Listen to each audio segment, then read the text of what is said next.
This is Michael looking for DJ. Yeah, hey, what's up, brother? I'm so excited to see you. My name is DJ Ramo from the Metal Mixtape in Ashland, Oregon, dude.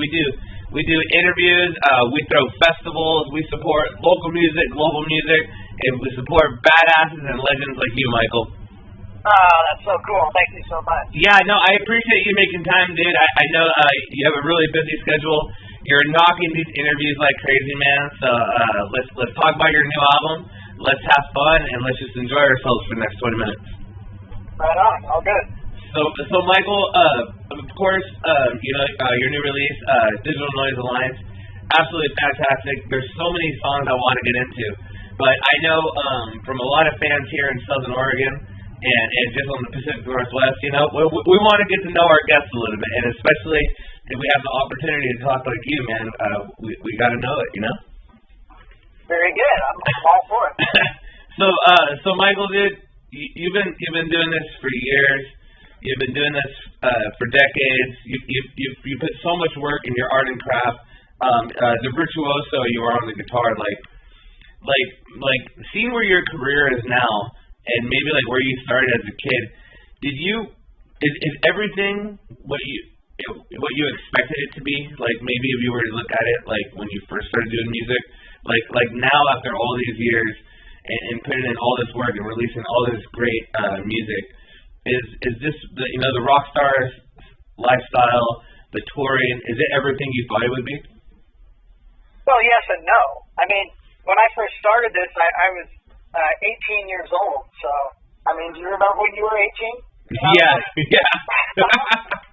I didn't know really what was going to happen. I just kind of went with the flow. I met some great musicians, and we formed something that was, unique. And, next thing I know, I'm opening up for Zebra at the Paramount in Portland and in Seattle. And, we never played a club show before.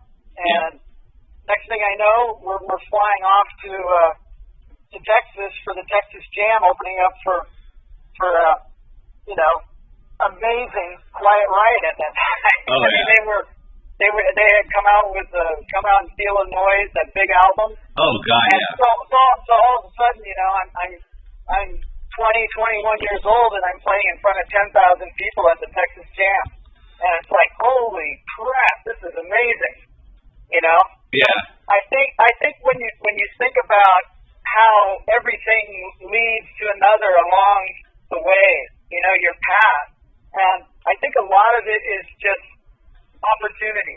Mm-hmm. When opportunity knocks, you go for it, right? You grab it, you believe in it, mm-hmm. you envision it, yeah. and it's something that I try not to look back, but Eddie Jackson and I sometimes reminisce about the past, and it's like wow, can you believe we've done this? That's incredible, man. Yeah. Go ahead, sorry. So, it's like,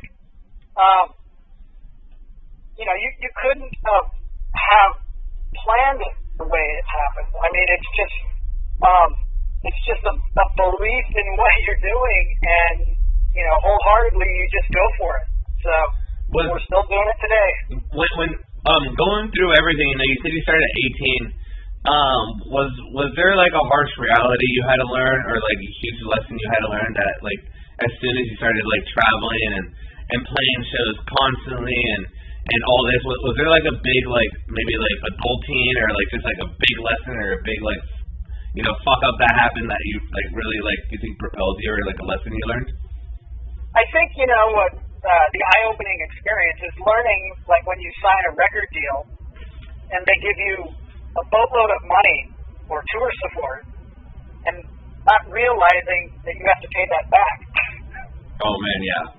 So I think it was more kind of like the business behind it, because it was kind of live and learn, take your hard knocks, and those were the harsh realities that as a young adult, that you had to learn on the go, and you had to learn it fast, because what we learned is, there's plenty of rats out there the industry that are ready to swindle you and take advantage of you. So, you know, you got to grow up really fast business-wise. And that was a shock to me, you know, just something that was like, wow. Yeah, I gotta get my act together, or I'm gonna go broke. Well, I couldn't imagine like, on your level, Michael. I couldn't imagine being an 18-year-old and like you have all these shows booked, and like you said, you were given all this money for your tour and promotion. Like, were you guys pretty confident? Like when you guys signed in over that, like you guys were always gonna sell out shows, or was there like, or you could always keep spending like minimum, like anytime that would happen? Because I couldn't even imagine that on a big level, like you were doing it. Yeah, I mean, you know, it was, you know, back in the early days, we were supporting a lot of really great bands. I mean, you know, from Dio to Ozzy to, you know, Riot, Def Leppard, I mean, Metallica, you know, started playing festivals and everything. You know, it wasn't until, you know, the late 80s and early 90s that we were, you know, full on doing headline tours and, you know, in arenas and coliseums back then. So, but yeah, I mean, it's something that I think you have to pay your dues, dude. You have to pay your dues. So we toured, like, just toured and toured and toured. We were, you know, full-fledged road dog. Hey, Michael. I know you're like an absolute shredder. So did you ever have to go through like a cramping phase or a weird hand phase when you were playing on tour? Because like I've been playing guitar myself for like 20 years and I just know I always have to like stretch and do stuff. But like when you're playing in front of thousands of people, I can imagine like your body maybe tenses up sometimes, or you get a rush of excitement. Was it ever hard for you to acclimate like constantly playing on your guitar? As far as, you know, playing, not really. I mean, I got the occasional tennis elbow or golfer's elbow, whatever you call it. Yeah. And, but you just play through it, you know? You just, you learn to deal with the pain and get the job done. But, yeah, I mean, for the most part, yeah, as I've gotten older as a guitar player, I definitely stretch. I definitely have to play a lot before we perform to just loosen up. And that's just, it's something, you know, I think it's just an age thing. You know, you just have to do it. No, dude, I absolutely dig it, dude. And I love watching your guitar playing, dude. And you know, you're a badass when you get a nickel in like the whip, you know, for shredding guitars, man.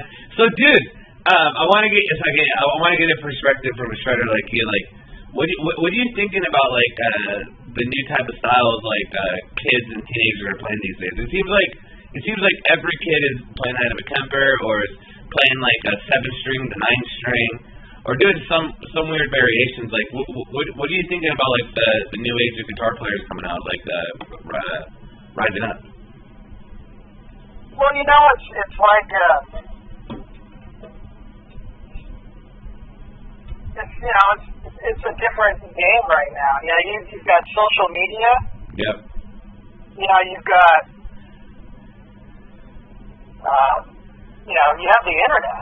You can learn how to play everything, right? Yep. And but the key is what I got to say to that is, you know, try being in a band. You know, with 5 guys getting along and actually writing songs and performing in a 5. Then we'll talk. Oh God, yeah. Oh no, believe me, I understand. Me and my band, I feel like I have 4 girlfriends. Right, I know. It's like you got to learn to live with all these idiosyncrasies, you know. So. I love it, man. I'm going to give you one more question, and then we're going to jump into Digital Noise Alliance, dude. So, dude, one thing I want to talk about too, dude, is Todd Latour. Dude, first off, he's an absolutely fantastic, badass singer. His vocal range is sick. I love watching his live shows. One of the things I did after I watched a bunch of his live shows, I was like, dude, Todd can really well, dude. So tell me about Todd and like maybe when he came in and what you loved about what he brings to Queensrÿche. Well, basically, you know, he came in 10 years ago, if you can believe that. Yeah, oh yeah, I remember. And, you know, we built a relationship and started writing songs with him, and he fit in perfect. He's an amazing singer. Recently we found out he's an amazing drummer as well. And, you know, he's a team player, and, you know, there's only a handful of singers, you know, that can sing like that anymore. So it's great that, you know, he's with us, and we built this entity we call Queensrÿche, and it's kicking ass all over the world. Fuck yeah, dude. No, and that's really awesome that you said that, because he totally looks like a chill dude. He is. He's totally chill. He's totally, you know, nice. He's just got a hell of a voice. Dude, I love it, dude. No, it's absolutely sick. So, all right, man, we're gonna get into Digital Noise Alliance, which is absolutely badass. I've been on this album for 3 days now.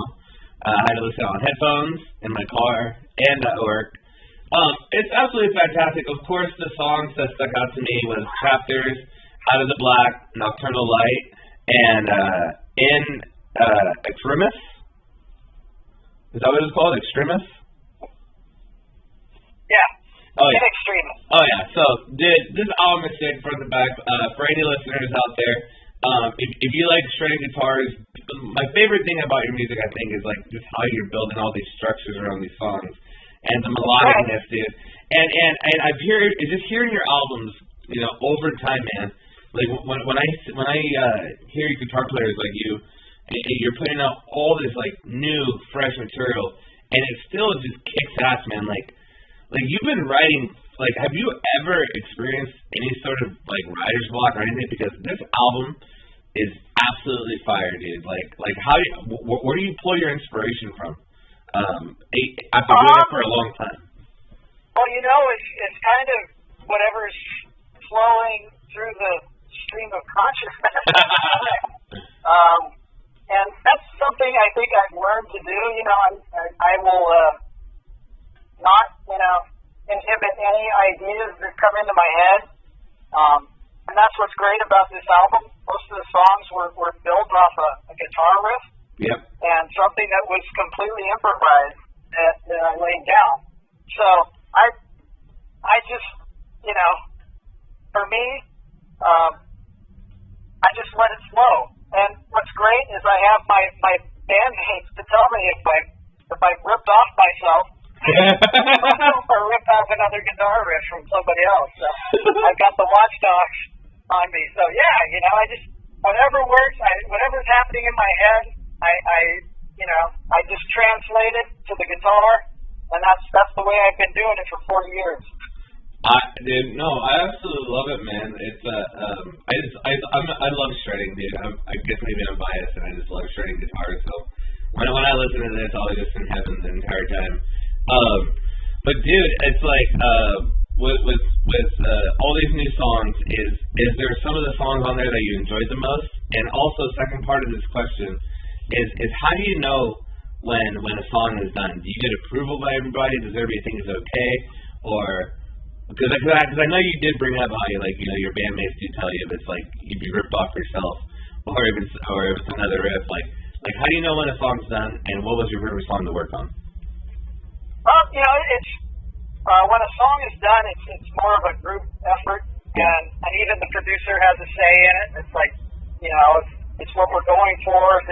If the ending's going to go into another song, or if it's just going to be a full-on ending, you know, then, you know, we decide on the way to do that. That, you know, it just has to be determined in the sequence of songs of how it's going to end. And then one song that is it took a little while, but is badass, is Tormentum. I mean, that song has prog elements, it has shred, it has clean parts, it's metal, it's so cool, you know. So that would be the one for you to play and listen to. Oh hell yeah, and I will, man. No, it's no, I love it, and it's absolutely sick. And for all the listeners out there on Pacific Northwest, pick up Digital Noise Alliance. Hey, can I ask you 3 fun questions before we end this interview? Yeah, really quick, because I gotta go. Okay. In a zombie apocalypse, if you could pick any weapon to destroy the zombie horde, what is that one weapon? Some kind of laser gun, you know? Alright. Cut them in half or cut their heads off or whatever, you know? Alright, we're gonna go really quick on this next one. Alright.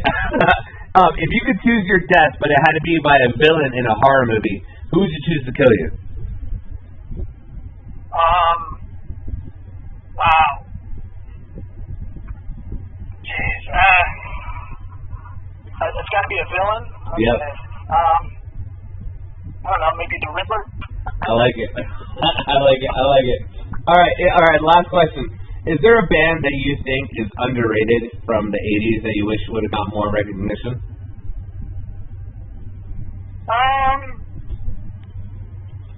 Wow. I mean, there's so many bands. Yeah. You know, have come and gone. But one band that's still from the 80s that tours with us that's awesome is occasionally awesome is Armored Saint. Oh, they're fucking badass. They're badass, you know. Yeah. Fuck yeah, Armored. Same with Fate's Warning. Oh yeah, I know Fate's Warning too. Those guys are sick. So, and we've toured with both those acts, and they're both great. And you know, I don't know much about their followings, but you know, it's really good music to check out. Michael, thank you so much for taking time. I know you're touring, you're on the bus, you're living the dream. Thank you so much, everybody. Please pick up Digital Noise Alliance. Last but not least, can you say this is Michael Wilton from Queensrÿche and you're listening to the Metal Mixtape? The Metal what? Mixtape. Mixtape, okay. Hey, this is Michael Wilton of Queensrÿche, and you are listening to the Metal Mixtape. Crank it. Thank you so much, brother. I appreciate you. You are the fucking man. I hope you have a great day. All right.